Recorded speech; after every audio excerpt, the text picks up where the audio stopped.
تیسرا تقاضا اعظام جمیع اسبابہ و اکرام مشاہدہ و امکنتہ من المکہ والمدینہ،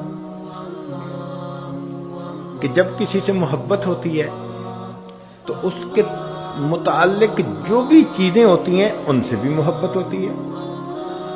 کہتے ہیں کہ مجنو ایک مرتبہ کتے کے پاؤں چوم رہا تھا تو کسی نے پوچھا بھی کیوں؟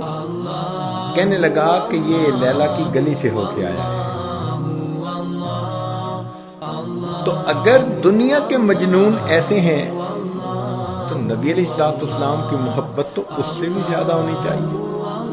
چنانچہ ہمیں ان شہروں سے محبت، ان چیزوں سے محبت جو نبی علیہ الصلوۃ والسلام کے استعمال میں رہیں یا جن کا کسی بھی طرح سے نبی علیہ الصلوۃ والسلام کے ساتھ کوئی تعلق بنتا ہے۔ امام مالک رحمۃ اللہ علیہ کا یہ حال تھا کہ کان مالک لا یرکب بالمدینہ دابۃ وکان یقول استحیی من اللہ ان اطأ تربۃ فیہا رسول اللہ صلی اللہ علیہ وسلم بحافر دابہ۔ مجھے زیب نہیں دیتا کہ مدینے کے جن رستوں پر میرے آقا صلی اللہ علیہ وسلم چلے ہوں، امام مالک اپنی سواری کے سموں سے اس جگہ کو پامال کرے۔ چنانچہ مدینہ طیبہ میں سواری پہ سوار بھی نہیں ہوا کرتے تھے۔ حضرت مولانا قاسم نانوتوی رحمۃ اللہ علیہ ان کے حالات زندگی میں لکھا ہے کہ جب حج کے لیے تشریف لے گئے تو بئر علی مدینہ طیبہ کے باہر ایک جگہ ہے، وہیں پر ہی جوتے اتار دیے۔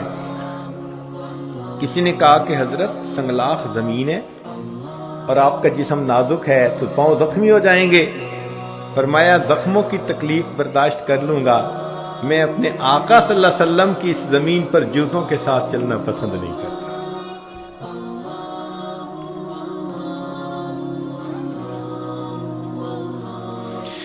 امام مالک رحمۃ اللہ علیہ کو کسی نے آ کر ایک کمان دکھائی اور یہ کہا کہ یہ کمان نبی علیہ الصلوۃ والسلام کے استعمال میں رہی ہے۔